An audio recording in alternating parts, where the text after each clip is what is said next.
KBC में करोड़पति पति। सूरज के जीवन का एक ही फंडा था कि मेहनत तो गधा भी करता है, घर बैठे जो कमाए समझदार वही होता है। इसीलिए उसने कभी नौकरी ही नहीं ढूंढी। इस बात से हालांकि उसकी पत्नी शिखा बिल्कुल भी अग्री नहीं करती थी, पर फिर भी सूरज को समझाना बेकार था। टीवी में कैसे बनोगे करोड़पति का ऐड देखकर उसे लगा कि बस अब तो घर बैठे ही वो करोड़पति बन सकता है, और उसके पीछे उसने अपने सारे सोर्सेस एक्टिव कर दिए। 2 हफ्ते में उसके कलीग के साले के पड़ोसी के बेटे का सोर्स निकलता है जो कि उसे शो में पहुंचा सकता है, और सूरज उससे मिलने चला जाता है। अच्छा, तो हमें मुकेश जी बता रहे थे कि आप हमें शो में पहुंचा सकते हैं। हाँ, उसमें कोई तकलीफ नहीं है। मैं कल अगर कोशिश करूँ तो इसी महीने में आपका नंबर आ जाएगा। अरे ये तो बहुत बढ़िया हो गया। अच्छा, वो सिलेबस और क्वेश्चन पेपर का कोई जुगाड़ है क्या? हैं? उसका तो कोई जुगाड़ नहीं है। तो वो वाकई में कुछ भी पूछ सकते हैं?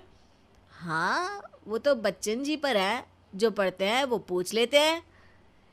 पहली कोशिश फेल होने पर अब सूरज के सामने एक बहुत बड़ा सवाल था कि आखिर जवाब कहाँ से लाए। तब शिखा ने एक सजेशन दिया, क्यों ना सूरज अपने चचेरे भाई सुमित से मदद मांगे, जो कि यूपीएससी की तैयारी कर रहा था। हालांकि इतनी मेहनत करना सूरज को समझ में नहीं आता था, पर कोई और रास्ता ना मिलने पर वो आखिर सुमित से बात करता है। अरे सुमित, हमारा कैसे बनोगे करोड़पति के लिए सिलेक्शन होने वाला है।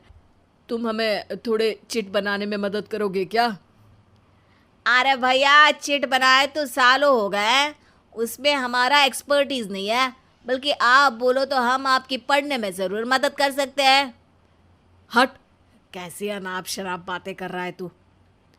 सूरज ने सुमित को मना तो कर दिया था, पर तैयारी करने के सिवाय कोई चारा उसे दिख भी नहीं रहा था, खासकर जब 12 के पेपर लीक करने के एक्सपर्ट शुक्ला जो भी हाथ जोड़ लेते हैं। आखिर सूरज को सुमित के पास जाना ही पड़ा, और उसने सुमित और शिखा से वादा किया कि वो बहुत मेहनत करेगा।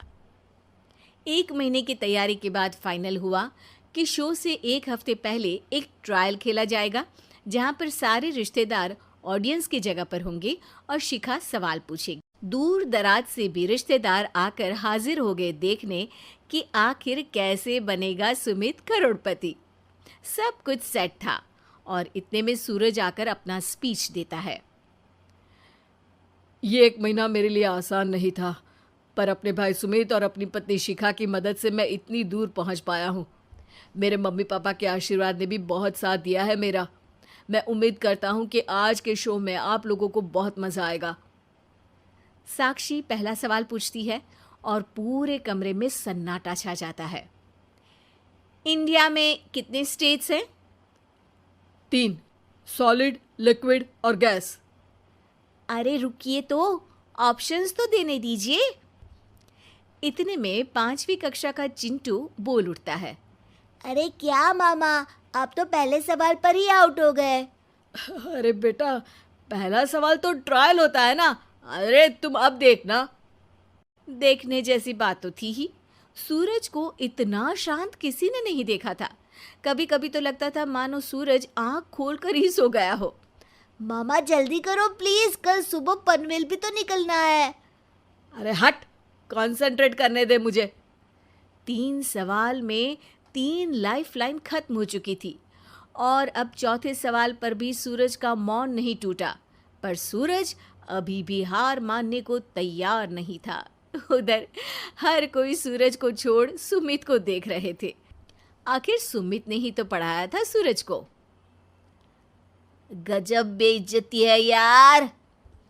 अरे बेटा, तो बाप का, दादा का, भाई का, सबका नाम बुड़वाएगा।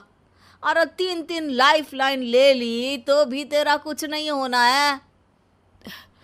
अरे कोई इतनी बात करता है क्या शो पर? अरे बेटा, शो पर तेरे जैसे भी तो नहीं आते ना। सूरज की ये जंग आखिर 1 घंटे बाद 5वें सवाल पर खत्म हो गई, जब उसने इंडिया के नेशनल बर्ड का नाम कहा, कौवा। अरे बेटा, मजा तो बहुत आया, बस थोड़ा टाइम पर खत्म होता तो आनंद भी आ जाता। ताने बारिश के बूंदों की तरह बरस रहे थे और सूरज को भी समझ आ रहा था कि ये करोड़पति बनना शायद उसके बस के बाहर की बात है। पर वो आखिर ये बात मान कैसे लेता? वो सख्त लौंडा जो ठहरा, उसने सोचा कि बेइज्जती तो हो ही चुकी है, पर अगर मैं हार नहीं मानूं तो शायद कुछ हो सकता है। शिखा, तुम देखना, असली शो में आग लगा दूंगा, आग। करोड़पति बनूंगा मैं। हाँ, सब्जियां खत्म हो गई है घर पे, ले आओ। पहले पति बन जाओ, फिर करोड़पति बनना। अरे गजब बेइज्जती है यार। बेटा, अभी तो घर पर ही हुई है, 1 हफ्ते में तो तुम देश के सामने करवा कर आओगे। वैसे जब टीवी पर जाओ ना तो बस अपने मम्मी का ही नाम लेना, ठीक है? कोई पूछे तो बोलना कि पापा नहीं है मेरे। अरे पढ़ाई की, पेपर निकलवाए, इतने सारे लोगों को खाना खिलवाया, क्या फर्क पड़ा? इसीलिए मैं कहता हूँ कि मेहनत तो गधा भी करता है, घर बैठे जो कमाए वही सिकंदर। लेकिन मामा, गधे भी जानते हैं कि हमारा राष्ट्रीय पक्षी मोर है।